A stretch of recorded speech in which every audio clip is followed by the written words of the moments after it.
তুমি আসবে বলে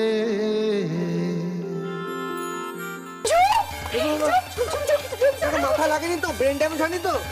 তুমি যাও তো, কি বড় দিয়ে এসো। কি করবো? তুলে নাও তুলে নাও তুলে নাও।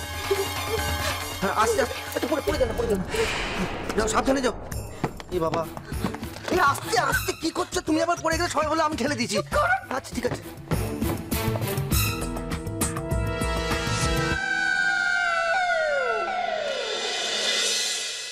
তুই আমার উপর কেন এত বড় একটা ডিসিশন চাপিয়ে দিচ্ছিস রাহুল? আমি পারবো না, আমি সরি, আমি পারবো না রে।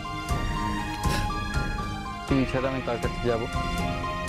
না তুই বল মালিনী, তুই যদি আমার পাশে না থাকিস আমি হেল্পলেস হয়ে যাবো রে। Please help me out, please please Malini. Okay. আর এই ব্যাপারটা যেন কেউ না জানে। জানবে না, আমি বলবো না কাউকে, প্রমিস। থ্যাঙ্কস।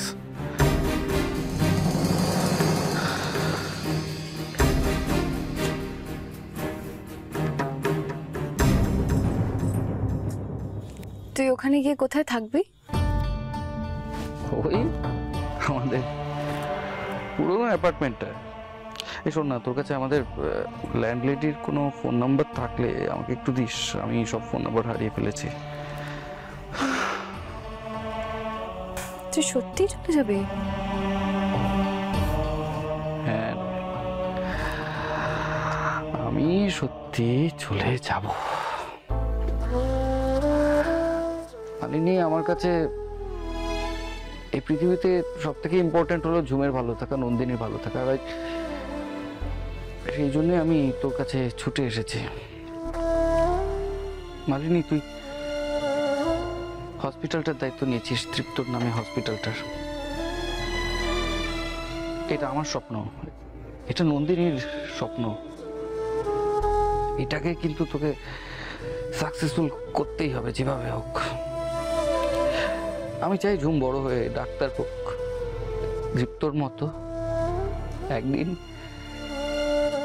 আমাদের এই হসপিটালটার দায়িত্ব নিক। স্বপ্ন, আমার স্বপ্নটা আমি তোর হাতে তুলে দিয়ে গেলাম। যত্ন করবি তো?